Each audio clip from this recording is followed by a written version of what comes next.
1 Tawari pasal 15. Tabut dipindahkan ke Yerusalem. Daud membuat bagi dirinya gedung-gedung di kota Daud. Lalu ia menyiapkan tempat bagi tabut Allah dan membentangkan kemah untuk itu. Ketika itu berkatalah Daud, "Janganlah ada yang mengangkat tabut Allah selain dari orang Lewi, sebab merekalah yang dipilih Tuhan untuk mengangkat tabut Tuhan dan untuk menyelenggarakannya sampai selama-lamanya." Kemudian Daud mengumpulkan segenap Israel ke Yerusalem untuk mengangkut tabut Tuhan ke tempat yang telah disiapkannya untuk itu.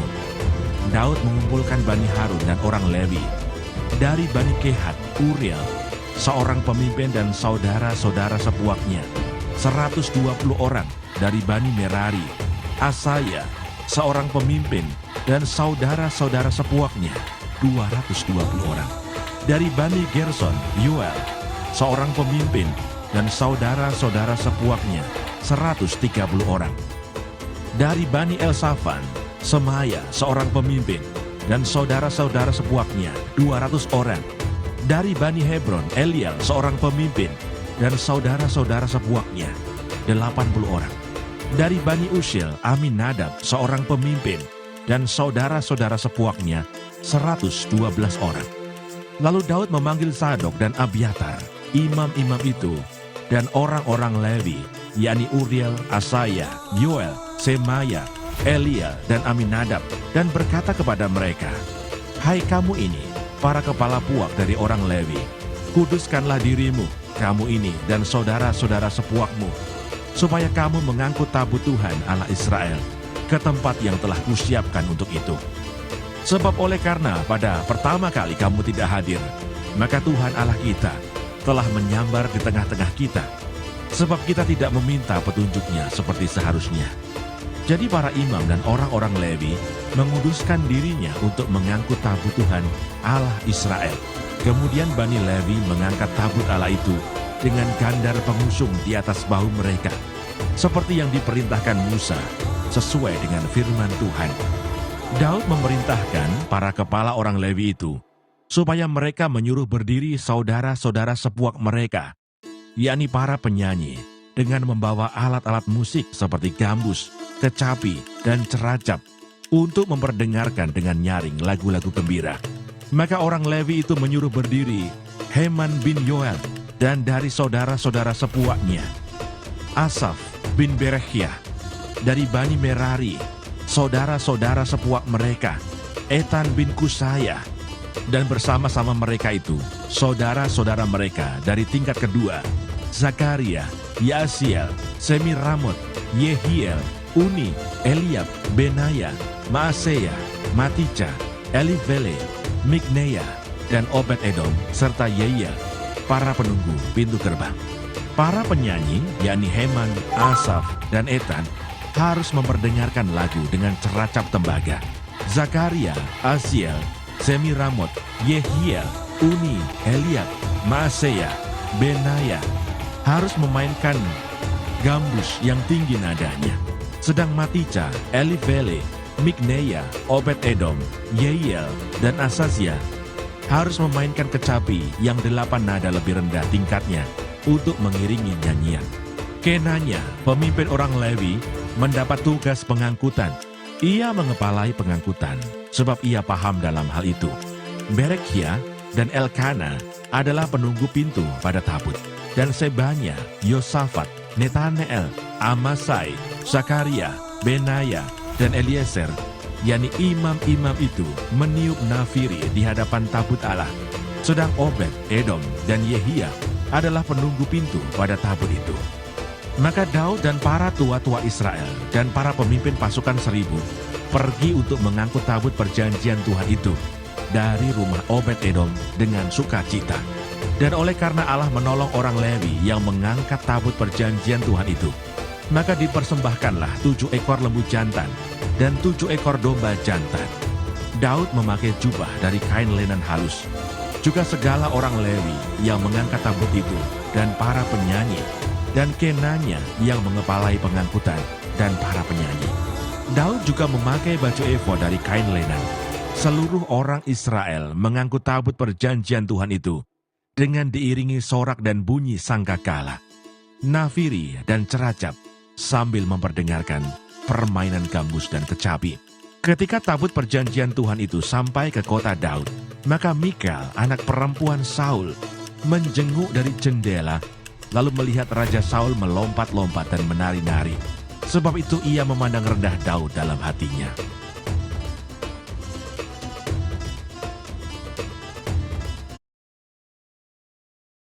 Satu Tawarikh pasal 16. Tabut Allah itu dibawa masuk, lalu diletakkan di tengah-tengah kemah yang dipasang Daud untuk itu. Kemudian mereka mempersembahkan korban bakaran dan korban keselamatan di hadapan Allah. Setelah Daud selesai mempersembahkan korban bakaran dan korban keselamatan, diberkatinyalah bangsa itu demi nama Tuhan. Lalu dibagikannya kepada setiap orang Israel, baik laki-laki maupun perempuan, kepada masing-masing sekeping roti, sekerat daging, dan sepotong kue kismis. Juga diangkatnya dari orang Lewi itu beberapa orang sebagai pelayan di hadapan tabut Tuhan untuk memasyurkan Tuhan, Allah Israel, dan menyanyikan syukur dan puji-pujian baginya.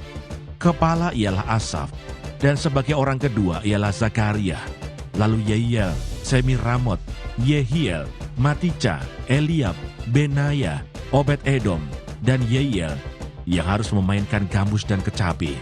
Sedang Asaf harus memainkan ceracap dan Benaya. Serta Yahasiel, imam-imam itu, selalu harus meniup nafiri di hadapan tabut perjanjian Allah itu. Nyanyian puji-pujian Daud. Kemudian pada hari itu juga, maka Daud untuk pertama kali menyuruh Asaf dan saudara-saudara sepuaknya menyanyikan syukur bagi Tuhan. Bersyukurlah kepada Tuhan, panggillah namanya, perkenankanlah perbuatannya di antara bangsa-bangsa. Bernyanyilah baginya, bermazmurlah baginya, percakapkanlah segala perbuatannya yang ajaib. Bermegahlah di dalam namanya yang kudus. Biarlah bersuka hati orang-orang yang mencari Tuhan. Carilah Tuhan dan kekuatannya, carilah wajahnya selalu. Ingatlah perbuatan-perbuatan ajaib yang dilakukannya, mukjizat-mukjizatnya dan penghukuman-penghukuman yang diucapkannya. Hai anak cucu Israel hambanya, hai anak-anak Yakub, orang-orang pilihannya. Dialah Tuhan Allah kita. Di seluruh bumi berlaku penghukumannya. Ia ingat untuk selama-lamanya akan perjanjiannya, akan firman yang diperintahkannya kepada 1000 angkatan, yang diikatnya dengan Abraham, dan akan sumpahnya kepada Ishak. Diadakannya bagi Yakub menjadi ketetapan, bagi Israel menjadi perjanjian kekal. Firman-Nya, kepadamu akan kuberi tanah Kanaan sebagai milik pusaka yang ditentukan bagimu. Ketika jumlah mereka tidak seberapa, sedikit saja, dan mereka orang-orang asing di sana, dan mengembara dari bangsa yang satu ke bangsa yang lain, dan dari kerajaan yang satu ke suku bangsa yang lain, ia tidak membiarkan siapapun memeras mereka. Dihukumnya raja-raja oleh karena mereka. Jangan mengusik orang-orang yang kuurapi, dan jangan berbuat jahat terhadap nabi-nabiku. Bernyanyilah bagi Tuhan, hai segenap bumi. Kabarkanlah keselamatan yang daripadanya dari hari ke hari. Ceritakanlah kemuliaannya di antara bangsa-bangsa, dan perbuatan-perbuatannya yang ajaib di antara segala suku bangsa. Sebab besar Tuhan dan terpuji sangat, dan lebih dahsyat Ia daripada segala Allah. Sebab segala Allah bangsa-bangsa adalah berhala, tetapi Tuhanlah yang menjadikan langit. Keagungan dan semarak ada di hadapannya. Kekuatan dan sukacita ada di tempatnya. Kepada Tuhan hai suku-suku bangsa, kepada Tuhan sajalah kemuliaan dan kekuatan. Berilah kepada Tuhan kemuliaan namanya. Bawalah persembahan dan masuklah menghadap Dia. Sujudlah menyembah kepada Tuhan dengan berhiaskan kekudusan. Gemetarlah di hadapannya hai segenap bumi. Sungguh tegak dunia tidak bergoyang. Biarlah langit bersukacita dan bumi bersorak-sorak. Biarlah orang berkata di antara bangsa-bangsa, Tuhan itu Raja. Biarlah gemuruh laut serta isinya. Biarlah beria-ria padang dan segala yang di atasnya. Maka pohon-pohon di hutan bersorak-sorai di hadapan Tuhan, sebab Ia datang untuk menghakimi bumi. Bersyukurlah kepada Tuhan, sebab Ia baik, bahwasanya untuk selama-lamanya kasih setianya. Dan katakanlah, selamatkanlah kami, ya Tuhan Allah, penyelamat kami. Dan kumpulkanlah dan lepaskanlah kami dari antara bangsa-bangsa, supaya kami bersyukur kepada nama-Mu yang kudus, dan bermegah dalam puji-pujian kepadamu. Terpujilah Tuhan Allah Israel, dari selama-lamanya sampai selama-lamanya. Maka seluruh umat mengatakan, Amin, puji Tuhan. Orang-orang yang ditunjuk untuk beberapa tugas ibadah. Lalu Daud meninggalkan di sana, di hadapan tabut perjanjian Tuhan itu, Asaf dan saudara-saudara sepuaknya, untuk tetap melayani di hadapan tabut itu, seperti yang patut dilakukan setiap hari. Juga Obed-Edom dan saudara-saudara sepuaknya, yang 68 orang itu. Obed-Edom bin Yedutun dan Hosa adalah penunggu-penunggu pintu gerbang. Tetapi Zadok imam itu dan saudara-saudara sepuaknya, para imam, ditinggalkannya di hadapan kemah suci Tuhan, di bukit pengorbanan yang di Gibeon, supaya pagi dan petang tetap dipersembahkan korban bakaran kepada Tuhan, di atas mezbah korban bakaran, dan supaya dikerjakan segala yang tertulis dalam Taurat Tuhan, yang diperintahkannya kepada orang Israel. Dan bersama-sama mereka ikut Herman dan Yedutun dan selebihnya dari orang-orang yang terpilih, yang ditunjuk dengan disebut namanya untuk menyanyikan syukur bagi Tuhan, bahwasanya untuk selama-lamanya kasih setianya.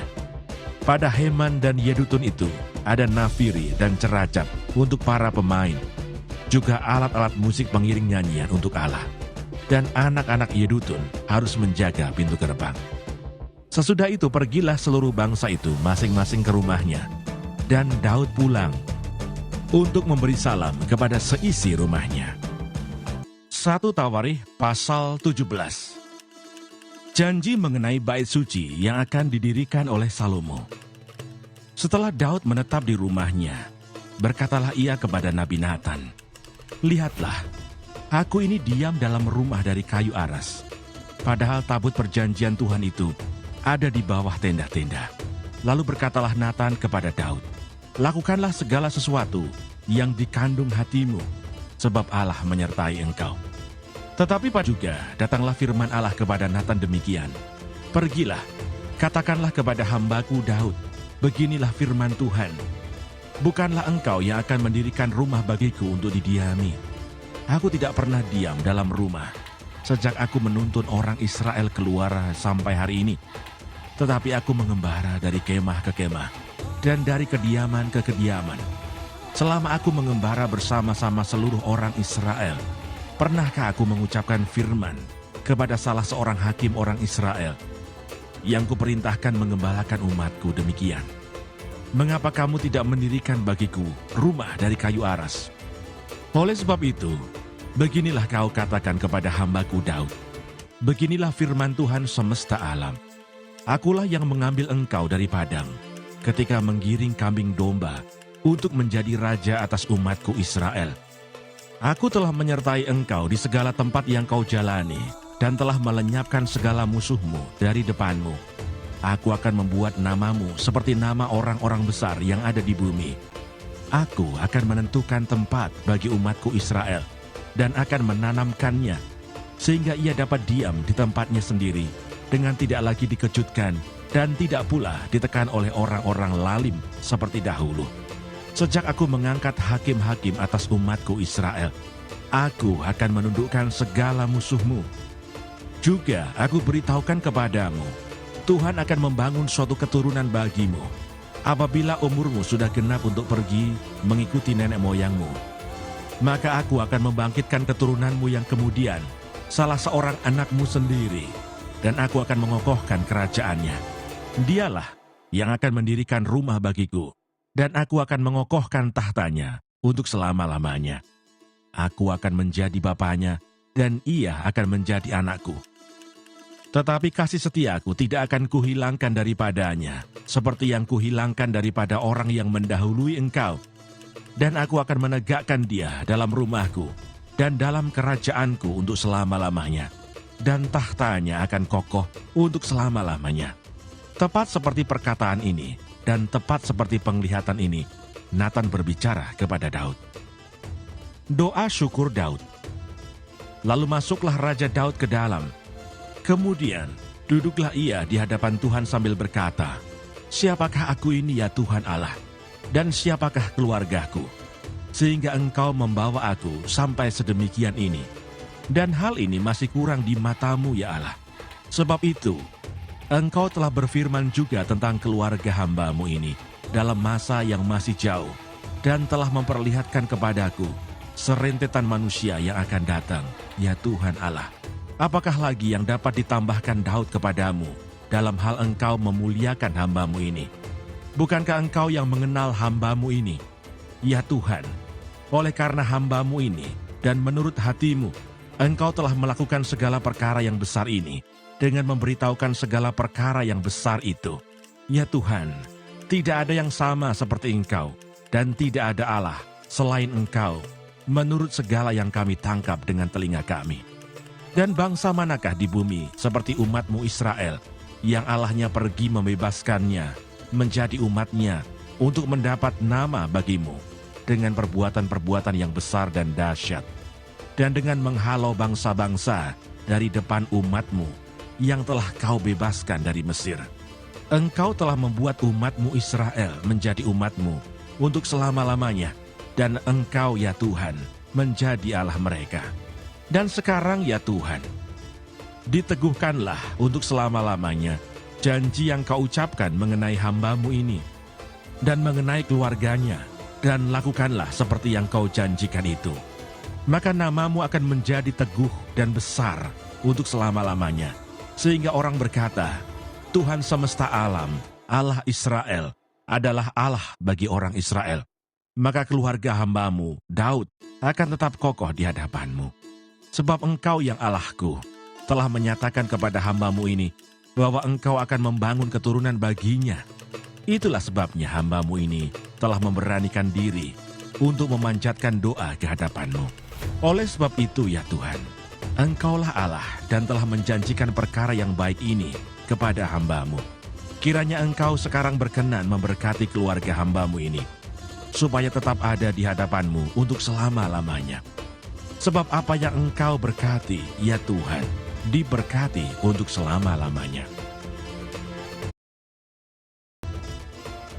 1 Tawarikh pasal 18. Kemenangan-kemenangan Daud. Sesudah itu Daud memukul kalah orang Filistin dan menundukkan mereka. Lalu ia merebut Gad dan segala anak kotanya dari tangan orang Filistin. Dan Daud memukul kalah orang Moab, sehingga orang Moab takluk kepadanya dan harus mempersembahkan upeti. Selanjutnya Daud memukul kalah Hadadeser, Raja Zoba, dekat Hamat, ketika ia pergi menegakkan kekuasaannya pada sungai Efrat. Daud merebut daripadanya 1.000 kereta, 7.000 orang pasukan berkuda, dan 20.000 orang pasukan berjalan kaki. Lalu Daud menyuruh memotong urat keting segala kuda kereta, tetapi dengan meninggalkan 100 ekor kuda kereta. Lalu orang Aram dari Damsyik datang menolong Hadadeser, Raja Zoba. Tetapi dari antara orang Aram itu, Daud menewaskan 22.000 orang. Kemudian Daud menempatkan pasukan-pasukan pendudukan di daerah orang Aram dari Damsyik, dan orang Aram itu menjadi budak Daud yang harus mempersembahkan upeti. Tuhan memberi kemenangan kepada Daud kemanapun ia pergi berperang. Sesudah itu Daud mengangkut perisai-perisai emas yang dipakai oleh orang-orang Hadadeser, lalu membawanya ke Yerusalem. Dan dari Tibat dan dari Kun, yaitu kota-kotanya Hadadeser, Daud mengangkut amat banyak tembaga.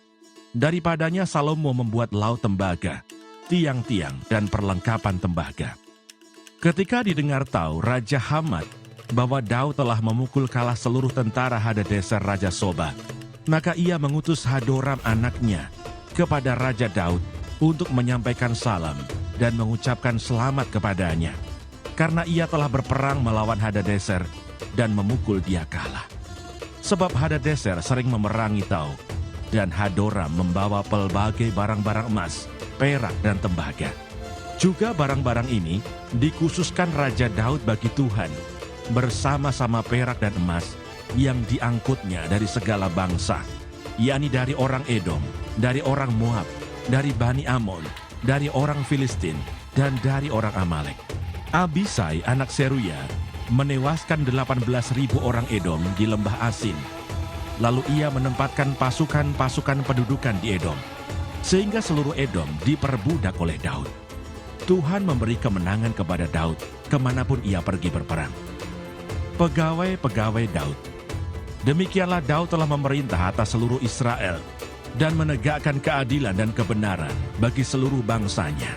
Yoab anak Seruya menjadi panglima, Yosafat bin Ahilud menjadi bendahara, Sadok bin Ahitub dan Ahimelek bin Abiatar menjadi imam, Sausa menjadi panitera, Benaya bin Yoyada menjadi panglima orang Kreti dan orang Pleti.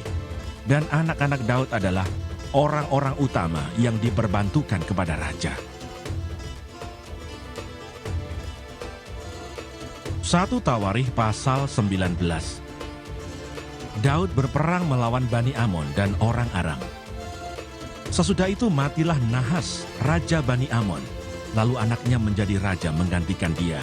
Lalu berkatalah Daud, "Aku akan menunjukkan persahabatan kepada Hanun bin Nahas, sebab ayahnya telah menunjukkan persahabatan kepadaku."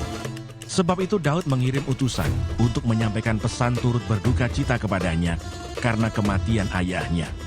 Tetapi ketika pegawai-pegawai Daud sampai ke negeri Bani Amon itu kepada Hanun untuk menyampaikan pesan turut berduka cita kepadanya, berkatalah pemuka-pemuka Bani Amon itu kepada Hanun, "Apakah menurut anggapanmu Daud hendak menghormati ayahmu, karena ia telah mengutus kepadamu orang-orang yang menyampaikan pesan turut berduka cita?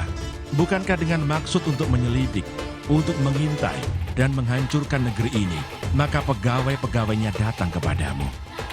Lalu Hanun menyuruh menangkap pegawai-pegawai Daud itu. Disuruhnya mencukur mereka dan memotong pakaian mereka pada bagian tengah sampai pangkal paha mereka, kemudian dilepasnya mereka. Ketika mereka berjalan pulang, diberitahukan kepada Daud tentang orang-orang itu. Lalu disuruhnya orang menemui mereka, sebab orang-orang itu sangat dipermalukan. Raja berkata, "Tinggallah di Yeriko sampai janggutmu itu tumbuh, kemudian datanglah kembali." Setelah dilihat Bani Amon bahwa mereka telah membuat dirinya dibenci oleh Daud, maka Hanun dan Bani Amon itu mengirim 1.000 talenta perak untuk menyewa kereta dan orang-orang berkuda dari Aram Mesopotamia, dari Aram Maaka, dan dari Aram Soba. Mereka menyewa 32.000 kereta, serta raja negeri Maaka dengan tentaranya yang datang berkemah dekat Medeba. Juga Bani Amon itu berkumpul dari kota-kota mereka dan datang untuk berperang. Ketika Daud mendengar hal itu, disuruhnyalah Yoab maju dengan segenap tentara dan pahlawan. Lalu Bani Amon maju, diaturnya barisan perangnya di depan pintu kota, sedang raja-raja yang ikut datang ada tersendiri di padang. Ketika Yoab melihat bahwa serangan itu mengancam dia dari depan dan dari belakang, maka dipilihnyalah sebagian dari orang pilihan Israel. Lalu ia mengatur barisan mereka berhadapan dengan orang Aram itu. Selebihnya dari rakyat itu ditempatkannya di bawah pimpinan Abisai adiknya, dan mereka mengatur barisannya berhadapan dengan Bani Amon itu. Lalu berkatalah Yoab, "Jika orang Aram itu lebih kuat daripadaku, maka haruslah engkau menolong aku. Tetapi jika Bani Amon itu lebih kuat daripadamu, maka aku akan menolong engkau. Kuatkanlah hatimu, dan marilah kita menguatkan hati untuk bangsa kita, dan untuk kota-kota Allah kita. Tuhan kiranya melakukan yang baik di matanya." Lalu Yoab dan tentara yang bersama-sama dengan dia maju menghadapi orang Aram itu untuk berperang, dan orang-orang itu melarikan diri dari hadapannya. Ketika Bani Amon melihat bahwa orang Aram sudah melarikan diri, maka mereka pun larilah dari hadapan Abisai adik Yoab dan masuk ke dalam kota. Sesudah itu Yoab pulang ke Yerusalem. Ketika orang Aram melihat bahwa mereka telah terpukul kalah oleh orang Israel, maka mereka mengirim utusan-utusan dan menyuruh orang Aram yang di seberang sungai Efrat maju berperang di bawah pimpinan Sofa, panglima tentara Hadadeser. Setelah hal itu diberitahukan kepada Daud, Maka dikumpulkannya seluruh orang Israel di seberanginya sungai Yordan, lalu sampai ke dekat mereka, dan diaturnya barisannya melawan mereka. Ketika Daud mengatur barisannya berhadapan dengan orang Aram itu untuk berperang, maka mereka bertempur melawan dia. Tetapi orang Aram itu lari dari hadapan orang Israel, dan Daud membunuh dari orang Aram itu 7.000 ekor kuda kereta dan 40.000 orang pasukan berjalan kaki. Juga Sofah, panglima tentara itu, dibunuhnya. Ketika dilihat orang-orang yang takluk kepada Hadadezer bahwa mereka telah terpukul kalah oleh orang Israel, maka mereka mengadakan perdamaian dengan Daud dan takluk kepadanya. Sesudah itu orang Aram tidak mau lagi memberi pertolongan kepada Bani Amon. 1 Tawarikh pasal 20.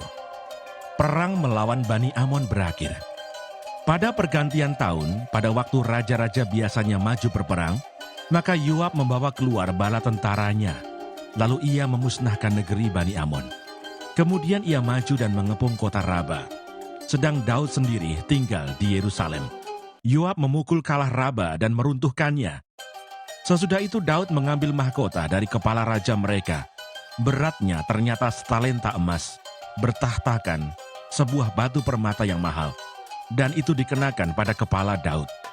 Juga diangkutnya banyak sekali jarahan dari kota itu. Penduduk kota itu diangkutnya dan dipaksanya bekerja dengan gergaji, penggerek besi dan kapak. Demikianlah juga diperlakukan Daud sebagai kota Bani Amon. Sesudah itu pulanglah Daud dengan seluruh tentara ke Yerusalem. Peperangan melawan orang Filistin. Sesudah itu timbullah pertempuran melawan orang Filistin di Geser.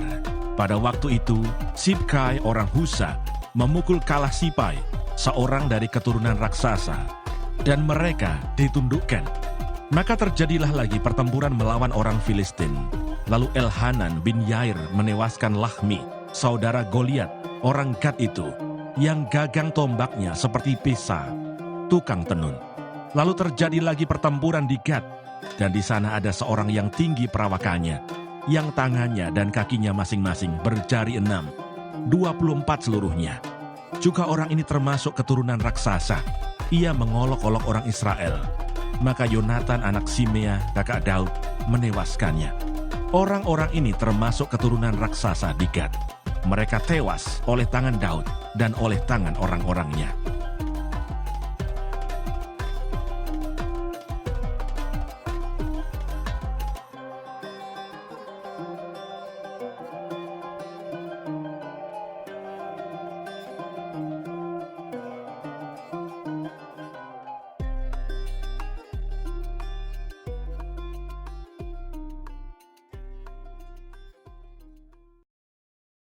Lalu berkatalah Daud kepada Yoab dan kepada para pemuka rakyat, "Pergilah." 1 Tawarikh pasal 21. Pendaftaran dan hukuman. Iblis bangkit melawan orang Israel, dan ia membujuk Daud untuk menghitung orang Israel. Lalu berkatalah Daud kepada Yoab dan kepada para pemuka rakyat, "Pergilah, hitunglah orang Israel dari Berseba sampai dan bawalah hasilnya kepadaku, supaya aku tahu jumlah mereka." Lalu berkatalah Yoab, "Kiranya Tuhan menambahi rakyatnya 100 kali lipat daripada yang ada sekarang. Ya Tuanku Raja, bukankah mereka sekalian hamba-hamba Tuanku? Mengapa Tuanku menuntut hal ini? Mengapa orang Israel harus menanggung kesalahan oleh karena hal itu?" Namun titah raja itu terpaksa diikuti oleh Yoab. Maka pergilah Yoab menjelajahi seluruh Israel, kemudian kembali ke Yerusalem. Lalu Yoab memberitahukan kepada Daud hasil pendaftaran rakyat. Di antara seluruh orang Israel, ada 1.100.000 orang yang dapat memegang pedang. Dan orang Yehuda ada 470.000 orang yang dapat memegang pedang. Orang Lewi dan Benyamin tidak dimasukkannya dalam pendaftaran, sebab titah raja itu dianggap keji oleh Yoab. Tetapi hal itu jahat di mata Allah, sebab itu dihajarnya orang Israel. Lalu berkatalah Daud kepada Allah, "Aku telah sangat berdosa karena melakukan hal ini. Maka sekarang jauhkanlah kiranya kesalahan hambamu, sebab perbuatanku itu sangat bodoh." Tetapi berfirmanlah Tuhan kepada Gad, pelihat Daud, "Pergilah, katakanlah kepada Daud, beginilah firman Tuhan, 3 perkara kuhadapkan kepadamu, pilihlah salah satu daripadanya, maka aku akan melakukannya kepadamu." Kemudian datanglah Gad kepada Daud, lalu berkatalah ia kepadanya, "Beginilah firman Tuhan, haruslah engkau memilih 3 tahun kelaparan atau 3 bulan lamanya melarikan diri dari hadapan lawanmu, sedang pedang musuhmu menyusul engkau, atau 3 hari pedang Tuhan, yakni penyakit sampar, ada di negeri ini, dan malaikat Tuhan mendatangkan kemusnahan di seluruh daerah orang Israel. Maka sekarang timbanglah jawab apa yang harus kusampaikan kepada yang mengutus aku." Lalu berkatalah Daud kepada Gad, "Sangat susah hatiku. Biarlah kiranya aku jatuh ke dalam tangan Tuhan, sebab sangat besar kasih sayangnya. Tetapi janganlah aku jatuh ke dalam tangan manusia." Jadi Tuhan mendatangkan penyakit sampar kepada orang Israel, maka tewaslah dari orang Israel 70.000 orang. Pula Allah mengutus malaikat ke Yerusalem untuk memusnahkannya, dan ketika hendak dimusnahkannya, maka Tuhan melihatnya, lalu menyesallah ia karena malapetaka yang hendak didatangkannya itu. Lalu berfirmanlah ia kepada malaikat pemusnah itu, "Cukup, turunkanlah sekarang tanganmu itu." Pada waktu itu malaikat Tuhan itu sedang berdiri dekat tempat pengirikan Ornan, orang Yebus. Ketika Daud mengangkat mukanya, maka dilihatnyalah malaikat Tuhan berdiri di antara bumi dan langit, dengan di tangannya pedang terhunus yang diacungkan ke atas Yerusalem. Lalu dengan berpakaian kain kabung, sujudlah Daud dan para tua-tua. Dan berkatalah Daud kepada Allah, "Bukankah aku ini yang menyuruh menghitung rakyat, dan aku sendirilah yang telah berdosa dan yang melakukan kejahatan? Tetapi domba-domba ini, apakah yang dilakukan mereka? Ya Tuhan Allahku, biarlah kiranya tanganmu menimpa aku dan kaum keluargaku. Tetapi janganlah tulah menimpa umatmu." Mezbah didirikan dekat Yerusalem, tulah berhenti. Kemudian malaikat Tuhan menyuruh Gad mengatakan kepada Daud bahwa Daud harus pergi untuk mendirikan mezbah bagi Tuhan di tempat pengirikan Ornan orang Yebus itu. Lalu pergilah Daud sesuai dengan perkataan Gad yang diucapkannya demi nama Tuhan. Ornan sedang mengirik gandum. Ketika ia memalingkan diri, dilihatnyalah malaikat itu. 4 anaknya yang bersama-sama dengan dia menyembunyikan diri. Ketika Daud sampai kepada Ornan, maka Ornan mengangkat mukanya dan melihat Daud. Lalu keluarlah ia dari tempat pengirikan. Kemudian sujudlah ia kepada Daud dengan mukanya ke tanah. Berkatalah Daud kepada Ornan, "Berikanlah kepadaku tempat pengirikan ini, supaya aku mendirikan di sini mezbah bagi Tuhan. Baiklah, berikan itu kepadaku dengan harga penuh, supaya tulah ini berhenti menimpa rakyat." Jawab Ornan kepada Daud, "Ambillah, dan baiklah tuanku raja melakukan apa yang dipandangnya baik. Lihatlah, aku berikan lembu ini untuk korban bakaran, dan eretan-eretan pengirik ini untuk kayu bakar, dan gandum untuk korban sajian. Semuanya itu kuberikan." Tetapi berkatalah Raja Daud kepada Ornan, "Bukan begitu, melainkan aku mau membelinya dengan harga penuh. Sebab aku tidak mau mengambil milikmu untuk Tuhan, dan tidak mau mempersembahkan korban bakaran dengan tidak membayar apa-apa." Maka Daud memberikan kepada Ornan sebagai bayaran tempat itu emas seberat 600 shikal. Lalu Daud mendirikan di sana mezbah bagi Tuhan, mempersembahkan korban bakaran dan korban keselamatan, dan memanggil Tuhan. Maka Tuhan menjawab dia dengan menurunkan api dari langit ke atas mezbah korban bakaran itu. Lalu berfirmanlah Tuhan kepada malaikat itu, supaya dikembalikannya pedangnya ke dalam sarungnya. Pada waktu itu juga Daud mempersembahkan korban di sana, ketika ia melihat bahwa Tuhan telah menjawab dia di tempat pengirikan Ornan, orang Yebus itu. Kemah suci yang dibuat Musa di padang gurun dan mezbah korban bakaran pada waktu itu ada di bukit pengorbanan di Gibeon. Tetapi Daud tidak berani pergi ke sana berhadapan dengan Allah untuk menanyakan petunjuknya, sebab ia takut karena pedang malaikat Tuhan itu.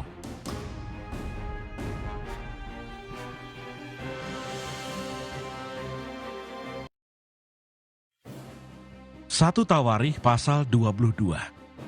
Lalu berkatalah Daud, "Disinilah rumah Tuhan Allah kita, dan disinilah mezbah untuk korban bakaran orang Israel." Persiapan untuk mendirikan bait suci. Daud menyuruh mengumpulkan orang-orang asing yang ada di negeri orang Israel. Lalu ditempatkannya tukang-tukang untuk memahat batu-batu pahat yang akan dipakai untuk mendirikan rumah Allah. Selanjutnya Daud menyediakan sangat banyak besi untuk paku-paku, bagi daun pintu gerbang, dan bagi tupai-tupai. Juga sangat banyak tembaga yang tidak tertimbang beratnya, dan kayu aras yang tidak terbilang banyaknya. Sebab orang Sidon dan orang Tirus membawa sangat banyak kayu aras bagi Daud. Karena pikir Daud, "Salomo anakku masih muda dan kurang berpengalaman, dan rumah yang harus didirikannya bagi Tuhan haruslah luar biasa besarnya, sehingga menjadi kenamaan dan termasyur di segala negeri. Sebab itu baiklah aku mengadakan persediaan baginya." Lalu Daud membuat sangat banyak persediaan sebelum ia mati.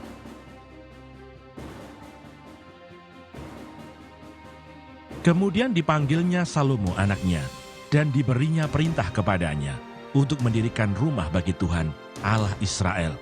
Kata Daud kepada Salomo, "Anakku, aku sendiri bermaksud hendak mendirikan rumah bagi nama Tuhan Allahku. Tetapi firman Tuhan datang kepadaku demikian, telah kau tumpahkan sangat banyak darah, dan telah kau lakukan peperangan yang besar. Engkau tidak akan mendirikan rumah bagi namaku, sebab sudah banyak darah kau tumpahkan ke tanah di hadapanku. Sesungguhnya seorang anak laki-laki akan lahir bagimu. Ia akan menjadi seorang yang dikaruniai keamanan. Aku akan mengaruniakan keamanan kepadanya dari segala musuhnya di sekeliling. Ia akan bernama Salomo. Sejahtera dan sentosa akan kuberikan atas Israel pada zamannya. Dialah yang akan mendirikan rumah bagi namaku, dan dialah yang akan menjadi anakku, dan aku menjadi bapaknya. Aku akan mengokohkan tahta kerajaannya atas Israel sampai selama-lamanya. Maka sekarang, hai anakku, Tuhan kiranya menyertai engkau, sehingga engkau berhasil mendirikan rumah Tuhan Allahmu, seperti yang difirmankannya mengenai engkau. Hanya Tuhan kiranya memberikan kepadamu akal budi dan pengertian, dan membuat engkau menjadi pemegang perintah atas Israel, supaya engkau memelihara Taurat Tuhan Allahmu. Maka engkau akan berhasil, jika engkau melakukan dengan setia ketetapan-ketetapan dan hukum-hukum yang diperintahkan Tuhan kepada Musa untuk orang Israel. Kuatkan dan teguhkanlah hatimu, janganlah takut dan janganlah tawar hati. Sesungguhnya sekalipun dalam kesusahan, aku telah menyediakan untuk rumah Tuhan itu 100.000 talenta emas dan 1.000.000 talenta perak dan sangat banyak tembaga dan besi, sehingga beratnya tidak tertimbang. Juga aku telah menyediakan kayu dan batu, tetapi baiklah engkau menambahnya lagi. Lagi pula engkau mempunyai sangat banyak pekerja, yakni pemahat-pemahat batu, tukang-tukang batu, dan kayu, dan orang-orang yang ahli dalam segala macam pekerjaan emas, perak, tembaga, dan besi, yang tidak terhitung banyaknya. Mulailah bekerja, Tuhan kiranya menyertai engkau." Dan Daud memberi perintah kepada segala pembesar Israel itu untuk memberi bantuan kepada Salomo anaknya. Katanya, "Bukankah Tuhan Allahmu menyertai kamu dan telah mengaruniakan keamanan kepadamu ke segala penjuru? Sungguh, Ia telah menyerahkan penduduk negeri ini ke dalam tanganku, sehingga negeri ini takluk ke hadapan Tuhan dan kepada umatnya. Maka sekarang, arahkanlah hati dan jiwamu untuk mencari Tuhan Allahmu. Mulailah mendirikan tempat kudus Tuhan Allah, supaya tabut perjanjian Tuhan dan perkakas kudus Allah dapat dibawa masuk ke dalam rumah yang didirikan bagi nama Tuhan."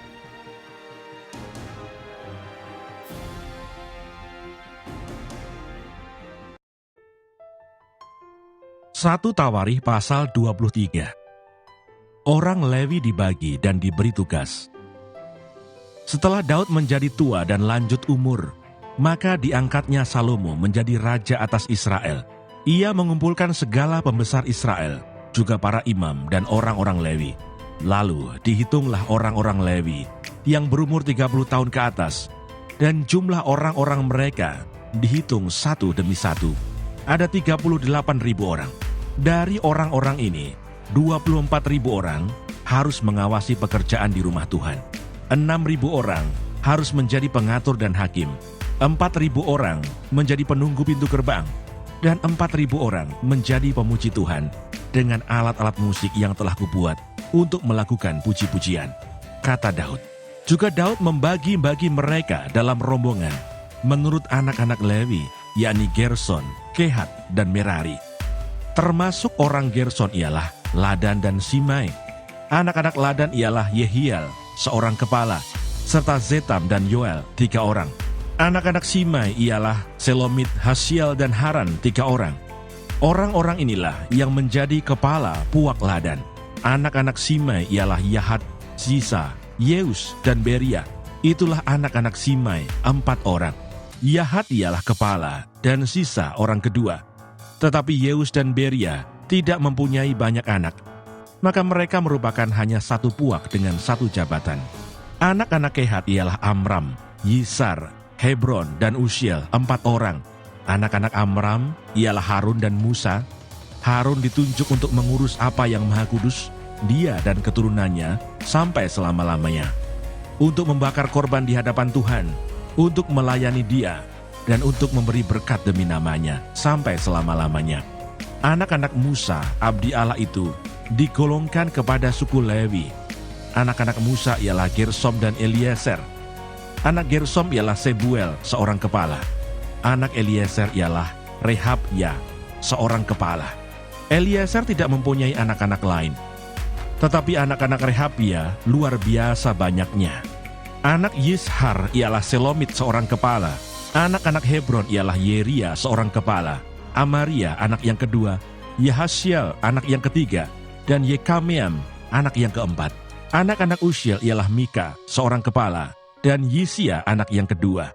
Anak-anak Merari ialah Mahli dan Musi. Anak-anak Mahli ialah Eleasar dan Kis. Ketika Eleasar mati, ia tidak mempunyai anak laki-laki, hanya anak perempuan. Lalu anak-anak Kis, saudara sepupu mereka, mengambil mereka menjadi istri. Anak-anak Musi ialah Mahli, Eder, dan Yeremot, 3 orang. Itulah Bani Lewi menurut puak mereka, kepala-kepala puak mereka. Pada waktu mereka dicatat seorang-seorang sesuai dengan bilangan nama mereka. Orang demi orang yang berumur 20 tahun atau lebih. Merekalah yang harus melakukan pekerjaan untuk ibadah di rumah Tuhan. Sebab Daud telah berkata, Tuhan Allah Israel telah mengaruniakan keamanan kepada umatnya, dan ia diam di Yerusalem sampai selama-lamanya. Dengan demikian tidak usah lagi orang Lewi mengangkat bait suci dan segala perkakas yang dipakai untuk ibadah di situ. Sebab sesuai dengan titah Daud yang belakangan, mereka yang didaftarkan dari anak-anak Levi ialah yang berumur 20 tahun ke atas. Tugas mereka ialah membantu anak-anak Harun untuk menyelenggarakan ibadah di rumah Tuhan, mengawasi pelataran, bilik-bilik dan pentahiran segala barang kudus, serta melakukan pekerjaan yang berhubungan dengan ibadah di rumah Allah. Juga mereka harus menyediakan sajian dan tepung yang terbaik untuk korban sajian, roti tipis yang tidak beragi, apa yang dipanggang di atas panggangan, apa yang teraduk dan segala sukatan dan ukuran.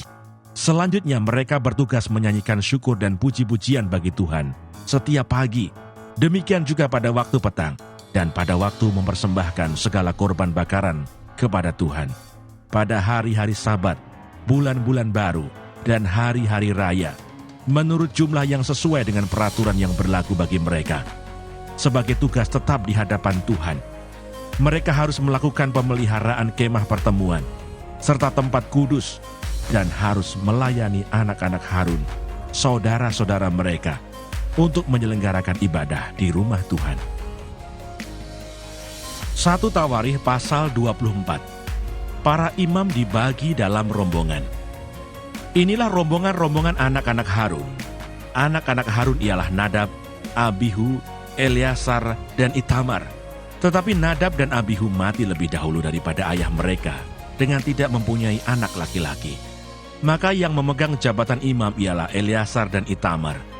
Daud bersama-sama Zadok dari Bani Eleasar dan Abimelech dari Bani Itamar membagi-bagi mereka menurut jabatan mereka dalam penyelenggaraan ibadah.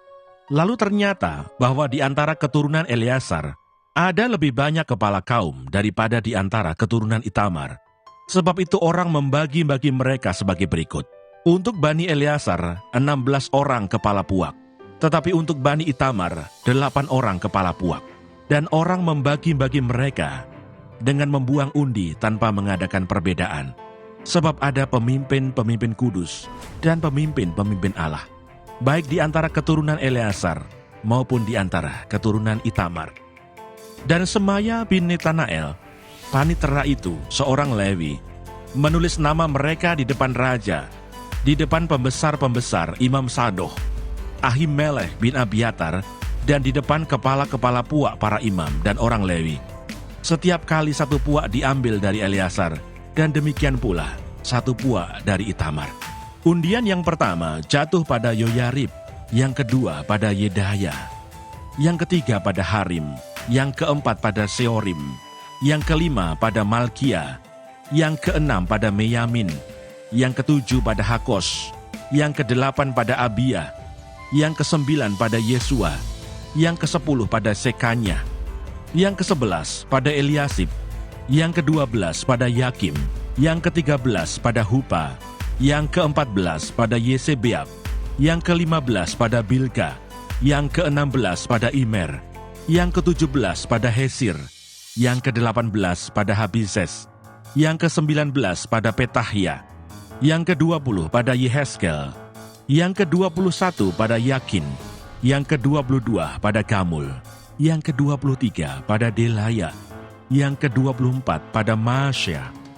Itulah jabatan mereka dalam menyelenggarakan ibadah setelah mereka masuk rumah Tuhan, sesuai dengan peraturan yang diberikan kepada mereka dengan perantaraan Harun, bapa leluhur mereka, seperti yang diperintahkan kepadanya oleh Tuhan Allah Israel.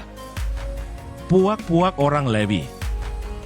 Golongan yang masih tinggal dari Bani Lewi, dari anak-anak Amram ialah Subail, dari anak-anak Subail ialah Yehdeya, dari anak-anak Rehabia ialah Yisia, seorang kepala, dari orang Yisar ialah Selomot, dari anak-anak Selomot ialah Yahat, anak-anak Hebron ialah Yeria, seorang kepala, Amaria anak yang kedua, Yahasiel anak yang ketiga, dan Yekameam anak yang keempat. Anak Usiel ialah Mika, dari anak-anak Mika ialah Samir, saudara Mika ialah Yesia, dari anak-anak Yesia ialah Zakaria, keturunan Merari ialah Mahli dan Musi, juga anak-anak Yaasya anaknya. Keturunan Merari dari pihak Yahasya anaknya ialah Shoham, Syakur, dan Hibri. Dari Mahli ialah Eleazar, dia ini tidak mempunyai anak. Dari Kis, anak Kis, yakni Yerahmeel, anak-anak Musi ialah Mahli, Eder, dan Yerimot. Itulah Bani Lewi menurut puak mereka. Mereka ini pun sama seperti saudara-saudara sesuku mereka, anak-anak Harun, membuang undi di depan Raja Daud, di depan Sadoh, Abimelech, dan para kepala puak, para imam dan orang Lewi. Dalam hal ini seorang kepala puak sama dengan saudaranya yang terkecil.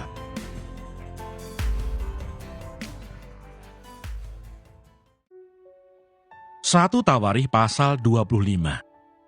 Para penyanyi. Selanjutnya untuk ibadah Daud dan para panglima menunjuk anak-anak Asaf, anak-anak Heman dan anak-anak Yedutun. Mereka bernubuat dengan diiringi kecapi, gambus dan ceracap. Daftar orang-orang yang bekerja dalam ibadah ini ialah yang berikut. Dari anak-anak Asaf ialah Zakur, Yusuf, Netanya, dan Asarela, anak-anak Asaf di bawah pimpinan Asaf, yang bernubuat dengan petunjuk raja.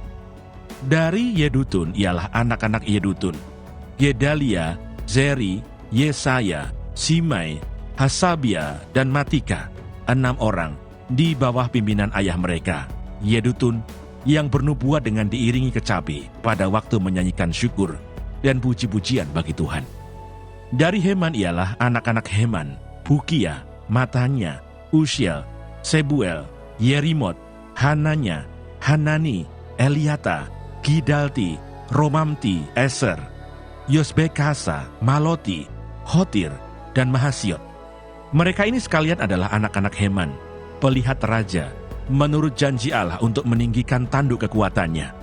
Sebab Allah telah memberikan kepada Heman 14 orang anak laki-laki dan 3 orang anak perempuan. Mereka ini sekalian berada di bawah pimpinan ayah mereka pada waktu menyanyikan nyanyian di rumah Tuhan dengan diiringi ceracap, gambus dan kecapi untuk ibadah di rumah Allah dengan petunjuk raja. Demikianlah keadaan Bani Asaf, Yedutun dan Heman. Jumlah mereka bersama-sama saudara-saudara mereka yang telah dilatih bernyanyi untuk Tuhan. Mereka sekalian adalah ahli seni. Ada 288 orang. Tua dan muda, guru dan murid membuang undi mengenai tugasnya. Lalu jatuhlah undian yang pertama pada Yusuf orang Asaf. Undian yang kedua pada Gedalia dengan saudara-saudaranya dan anak-anaknya 12 orang. Undian yang ketiga pada Sakur, anak-anaknya dan saudara-saudaranya 12 orang. Undian yang keempat pada Yisri, anak-anaknya dan saudara-saudaranya 12 orang. Undian yang kelima pada Netanya, anak-anaknya dan saudara-saudaranya 12 orang. Undian yang keenam pada Bukia, anak-anaknya dan saudara-saudaranya 12 orang. Undian yang ketujuh pada Yesarela, anak-anaknya dan saudara-saudaranya 12 orang. Undian yang kedelapan pada Yesaya, anak-anaknya dan saudara-saudaranya 12 orang. Undian yang kesembilan pada Matanya, anak-anaknya dan saudara-saudaranya 12 orang. Undian yang ke-10 pada Simai, anak-anaknya dan saudara-saudaranya 12 orang. Undian yang ke-11 pada Asareel, anak-anaknya dan saudara-saudaranya 12 orang. Undian yang ke-12 pada Hasabiah, anak-anaknya dan saudara-saudaranya 12 orang. Undian yang ke-13 pada Subael, anak-anaknya dan saudara-saudaranya 12 orang. Undian yang ke-14 pada Matica, anak-anaknya dan saudara-saudaranya 12 orang. Undian yang ke-15 pada Yeremot, anak-anaknya dan saudara-saudaranya 12 orang. Undian yang ke-16 pada Hananya, anak-anaknya dan saudara-saudaranya 12 orang. Undian yang ke-17 pada Yosbekasa, anak-anaknya dan saudara-saudaranya 12 orang.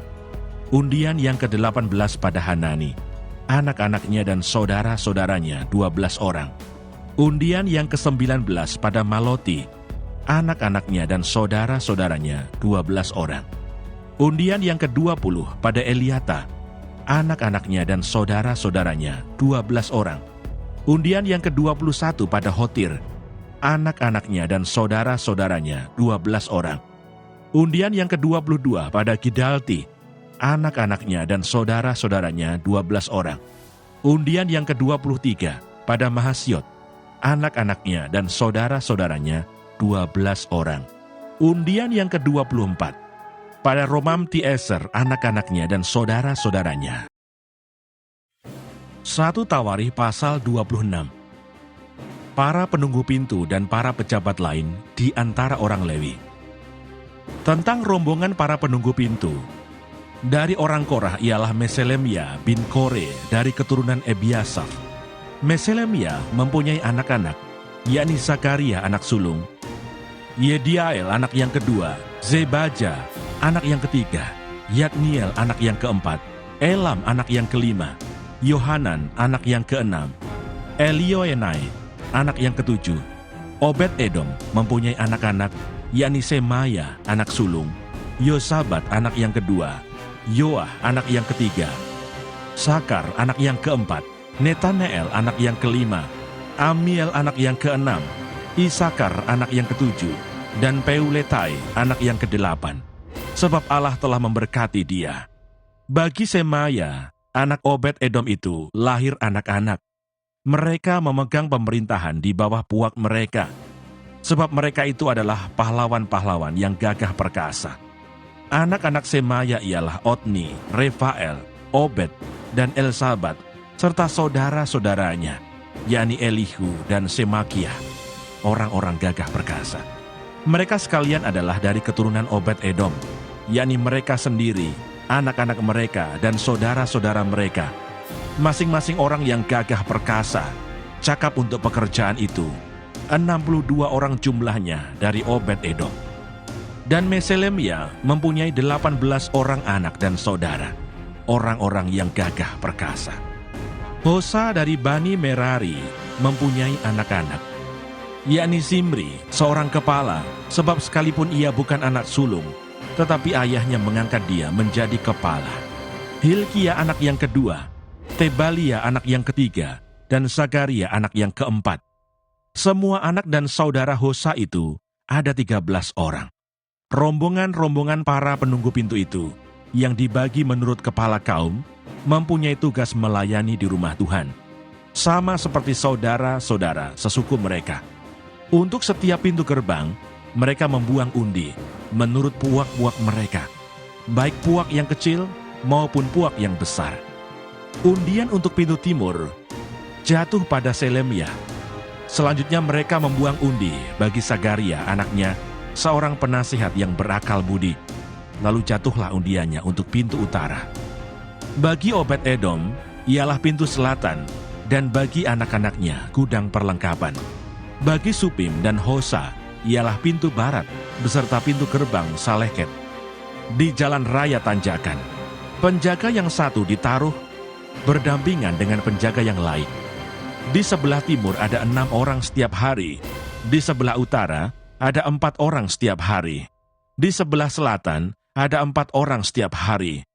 Tetapi pada gudang perlengkapan selalu ada 2 orang. Pada Parbar di sebelah barat, 4 orang di jalan raya, dan 2 orang pada Parbar. Itulah rombongan-rombongan para penunggu pintu dari Bani Korah dan dari Bani Merari. Orang-orang Lewi, saudara-saudara sesuku mereka, yang mengawasi perbendaharaan rumah Allah dan yang mengawasi perbendaharaan barang-barang kudus. Bani Ladan, yakni keturunan Gerson melalui Ladan, mempunyai orang-orang Yehiel sebagai kepala puak. Keturunan Yehiel, yakni Zetam dan Yoel, saudaranya, mengawasi perbendaharaan rumah Tuhan. Dari orang Amram, orang Yisar, orang Hebron, dan orang Uziel, adalah sebuah bin Gersom bin Musa yang menjadi kepala perbendaharaan. Sanak saudara Sebuel melalui Eliezer ialah Rehabia, anak Eliezer, dan Yesaya, anak Rehabia, dan Yoram, anak Yesaya, dan Zikri, anak Yoram, dan Selomit, anak Zikri.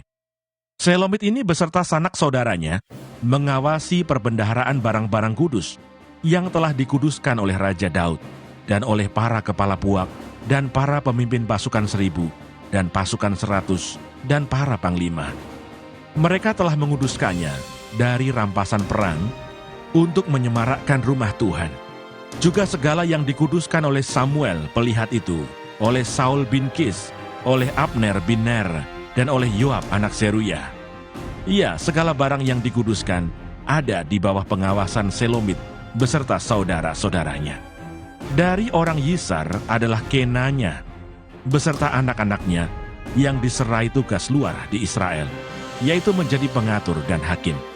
Dari orang Hebron adalah Hasabiah, beserta sanak saudaranya. Orang-orang gagah perkasa, 1.700 orang jumlahnya, yang diserai urusan pemerintahan Israel di sebelah barat sungai Yordan, dalam segala urusan untuk Tuhan dan segala pekerjaan untuk raja. Dari orang Hebron adalah Yeria yang menjadi kepala. Tentang orang Hebron, mengenai keturunannya dan puaknya, dalam tahun ke-40 zaman pemerintahan Daud, diadakan penyelidikan tentang mereka, dan ternyata bahwa di antara mereka ada pahlawan-pahlawan yang gagah perkasa di Yaeser Gilead. Sanak saudara Yeria, orang-orang yang gagah perkasa, kepala-kepala puak ada 2.700 orang. Mereka itu diangkat Raja Daud mengawasi orang Ruben, orang Gad, dan suku Manase yang setengah itu, dalam segala perkara untuk Allah dan segala perkara untuk raja. 1 Tawarikh pasal 27. Panglima-panglima tentara dan pembesar-pembesar lainnya. Adapun orang Israel, inilah daftar para kepala puak, para panglima pasukan 1000 dan pasukan 100, dan para pengatur yang melayani raja dalam segala hal mengenai rombongan orang-orang yang bertugas dan libur, bulan demi bulan sepanjang tahun. Setiap rombongan berjumlah 24.000 orang.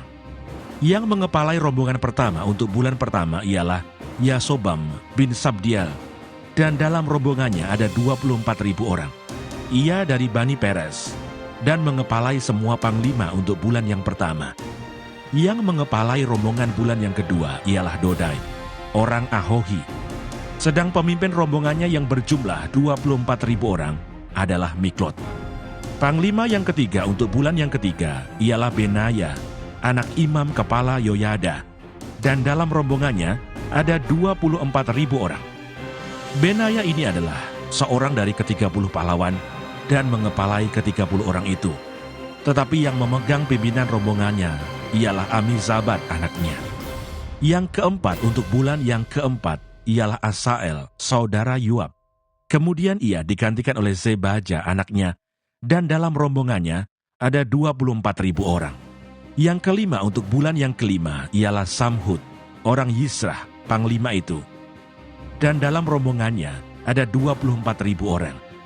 Yang keenam untuk bulan yang keenam ialah Ira, anak Ikes, orang Tekoa. Dan dalam rombongannya ada 24.000 orang. Yang ketujuh untuk bulan yang ketujuh ialah Heles, orang Peloni, dari Bani Efraim. Dan dalam rombongannya ada 24.000 orang. Yang kedelapan untuk bulan yang kedelapan ialah Sibkai, orang Husa dari orang Zerah itu. Dan dalam rombongannya ada 24.000 orang. Yang kesembilan untuk bulan yang kesembilan ialah Abieser, orang Anatot itu dari Bani Benyamin. Dan dalam rombongannya ada 24.000 orang. Yang kesepuluh untuk bulan yang kesepuluh ialah Maharai, orang Netofa dari orang Zerah itu, dan dalam rombongannya ada 24.000 orang. Yang ke-11 untuk bulan yang ke-11 ialah Benaya, orang Piraton, dari Bani Efraim, dan dalam rombongannya ada 24.000 orang. Yang ke-12 untuk bulan yang ke-12 ialah Heldai, orang Netofa itu, keturunan Otniel, dan dalam rombongannya ada 24.000 orang. Yang mengepalai suku-suku Israel untuk orang Ruben ialah Eliezer bin Zikri sebagai pemimpin. Untuk orang Simeon ialah Sefaca bin Maaka. Untuk suku Levi ialah Hasabia bin Kemuel. Untuk keturunan Harun ialah Sadok. Untuk suku Yehuda ialah Elihu, salah seorang saudara Daud. Untuk suku Isakar ialah Omri bin Mikael. Untuk suku Zebulon ialah Yismaya bin Obajah. Untuk suku Naftali ialah Yerimot bin Azriel. Untuk Bani Efraim ialah Hosea bin Azazia. Untuk setengah suku Manase ialah Yoel bin Pedaya. Untuk setengah suku Manase yang di Gilead ialah Yido bin Zakaria. Untuk suku Benyamin ialah Yaasiel bin Abner. Untuk suku Dan ialah Asareel bin Yeroham. Itulah para kepala suku-suku Israel. Daud tidak menghitung jumlah orang-orang yang berumur 20 tahun ke bawah. Sebab Tuhan telah menjanjikan untuk membuat orang Israel sebanyak bintang-bintang di langit.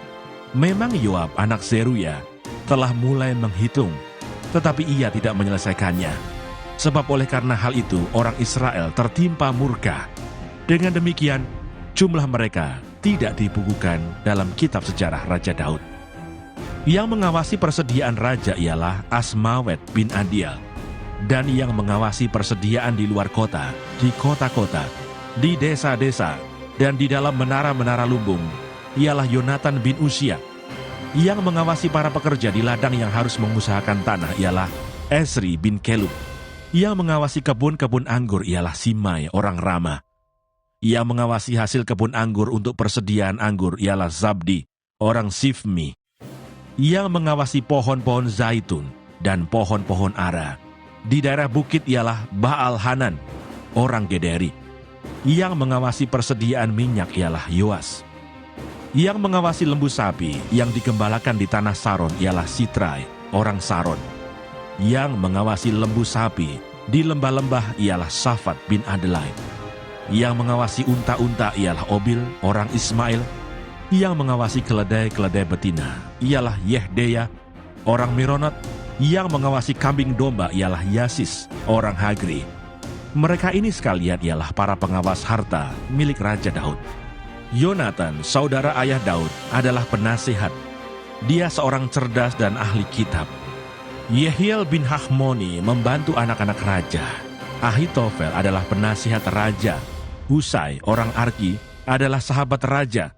Yang menggantikan Ahitofel kemudian ialah Yoyada bin Benaya dan Abiatar. Panglima raja ialah Yoab.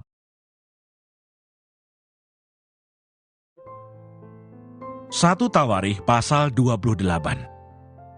Pesan terakhir dari Daud kepada Salomo mengenai pembangunan bait suci. Daud mengumpulkan di Yerusalem segala pembesar Israel, yakni para kepala suku, para pemimpin rombongan orang-orang yang melayani raja, para kepala pasukan 1.000 dan kepala pasukan 100, serta para kepala harta benda dan ternak kepunyaan raja dan anak-anaknya. Bersama-sama mereka juga para pegawai istana dan para perwira dan semua pahlawan yang gagah perkasa. Lalu berdirilah Raja Daud dan berkata, "Dengarlah, hai saudara-saudaraku dan bangsaku. Aku bermaksud hendak mendirikan rumah perhentian untuk tabut perjanjian Tuhan dan untuk tumpuan kaki Allah kita. Juga aku telah membuat persediaan untuk mendirikannya. Tetapi Allah telah berfirman kepadaku, engkau tidak akan mendirikan rumah bagi namaku, sebab engkau ini seorang prajurit dan telah menumpahkan darah. Namun Tuhan Allah Israel telah memilih aku dari antara segenap puakku untuk menjadi raja atas Israel selama-lamanya. Sebab ia telah memilih Yehuda menjadi pemimpin, dan puakku dari antara kaum Yehuda, dan dari antara anak-anak ayahku. Ia berkenan kepadaku untuk mengangkat aku sebagai raja atas seluruh Israel. Dan dari antara anak-anakku sekalian, sebab banyak anak telah dikaruniakan Tuhan kepadaku, ia telah memilih anakku Salomo untuk duduk di atas tahta pemerintahan Tuhan atas Israel. Ia telah berfirman kepadaku, Salomo anakmu, dialah yang akan mendirikan rumahku dan pelataranku, sebab aku telah memilih dia menjadi anakku, dan aku menjadi bapaknya. Dan aku akan mengokohkan kerajaannya sampai selama-lamanya, jika ia bertekun melakukan segala perintah dan peraturanku seperti sekarang ini.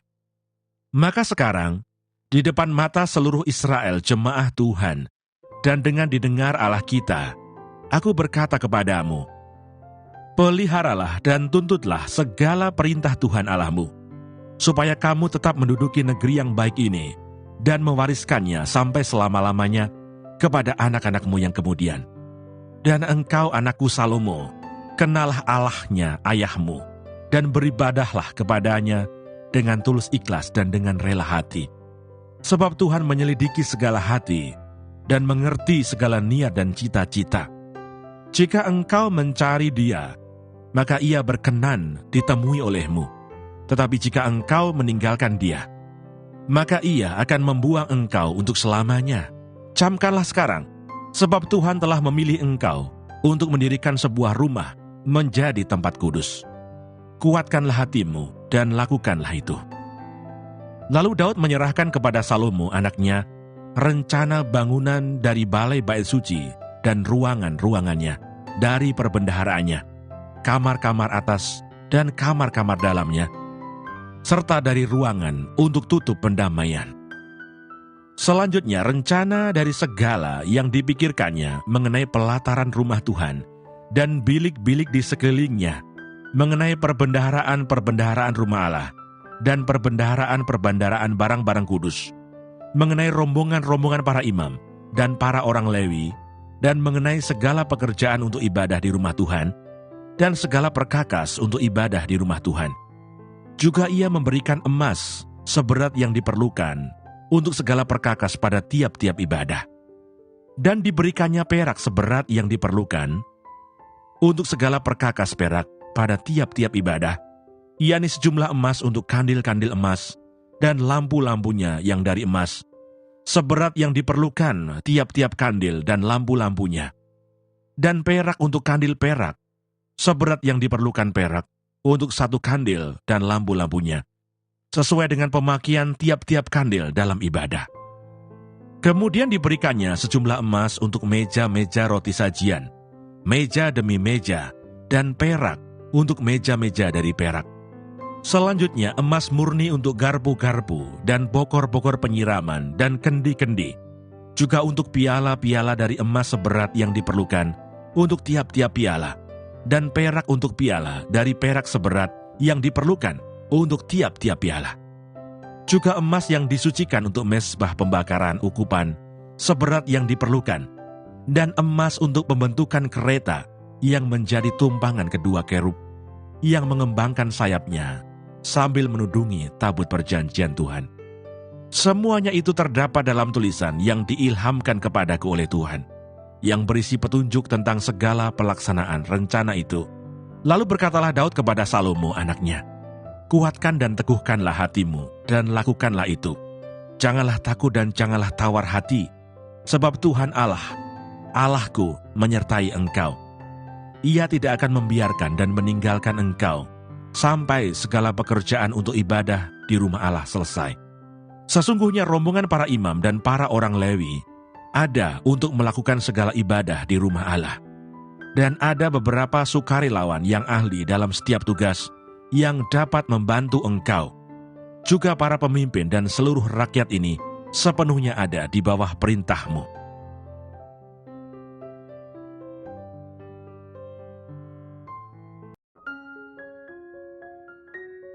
Satu Tawarikh pasal 29. Sumbangan untuk pembangunan bait suci.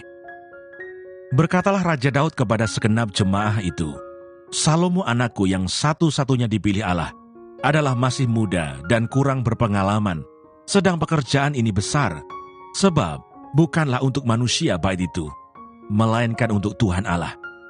Dengan segenap kemampuan, aku telah mengadakan persediaan untuk rumah Allahku, yakni emas untuk barang-barang emas, perak untuk barang-barang perak, tembaga untuk barang-barang tembaga, besi untuk barang-barang besi, dan kayu untuk barang-barang kayu, batu permata shoham dan permata tatahan, batu hitam dan batu permata yang berwarna-warna, dan segala macam batu mahal-mahal dan sangat banyak pualam.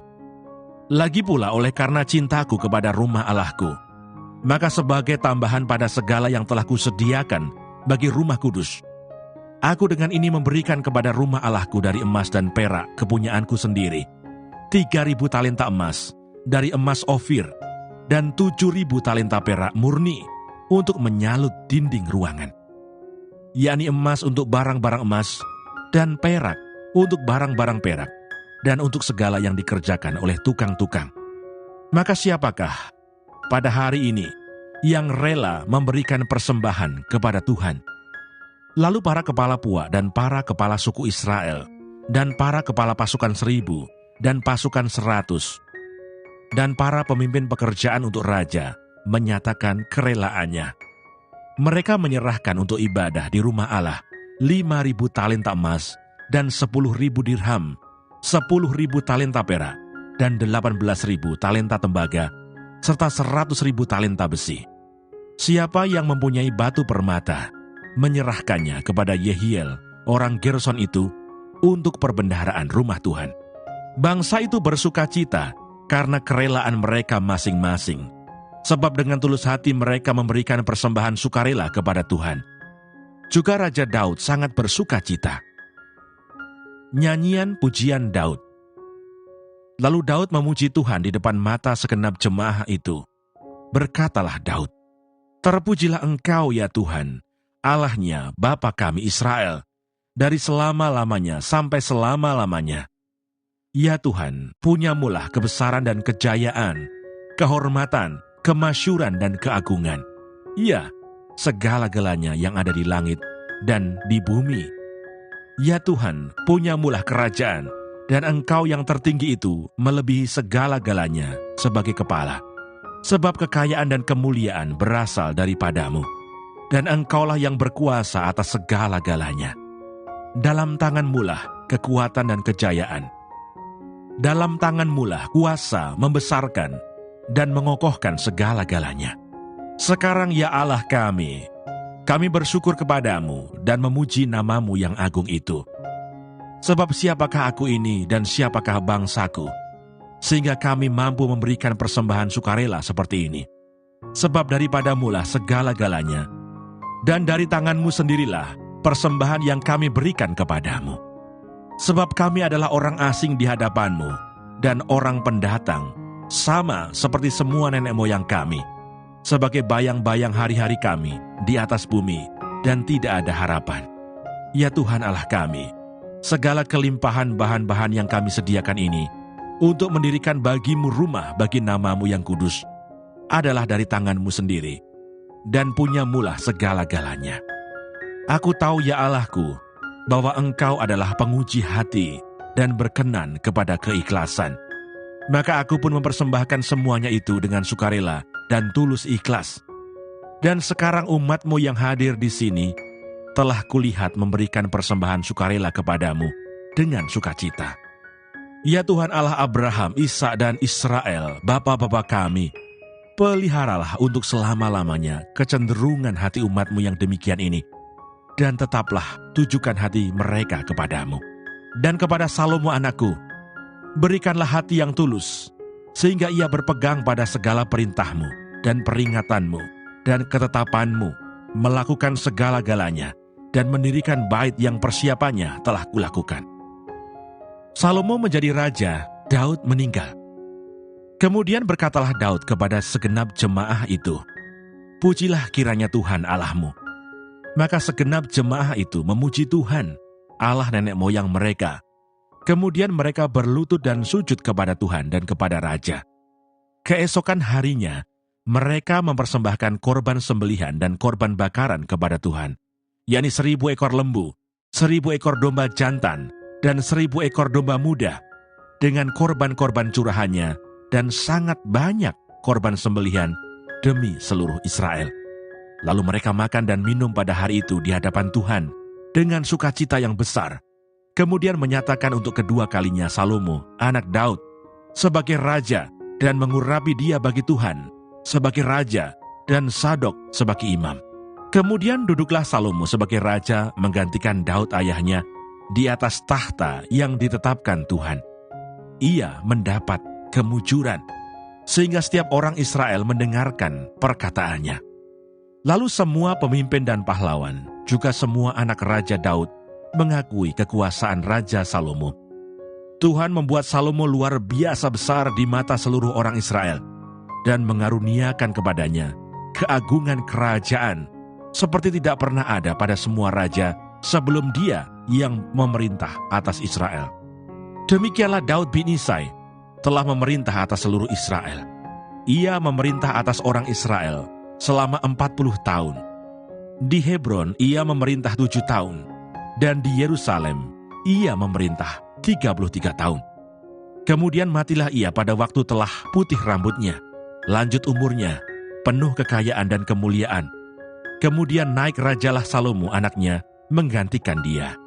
Sesungguhnya riwayat Raja Daud dari awal sampai akhir tertulis dalam riwayat Samuel, pelihat itu, dan dalam riwayat Nabi Nathan, dan dalam riwayat Gad, pelihat itu, beserta segala hidupnya sebagai raja, dan kepahlawanannya, dan keadaan zaman yang dialaminya, dan dialami Israel, dan segala kerajaan di negeri-negeri lain.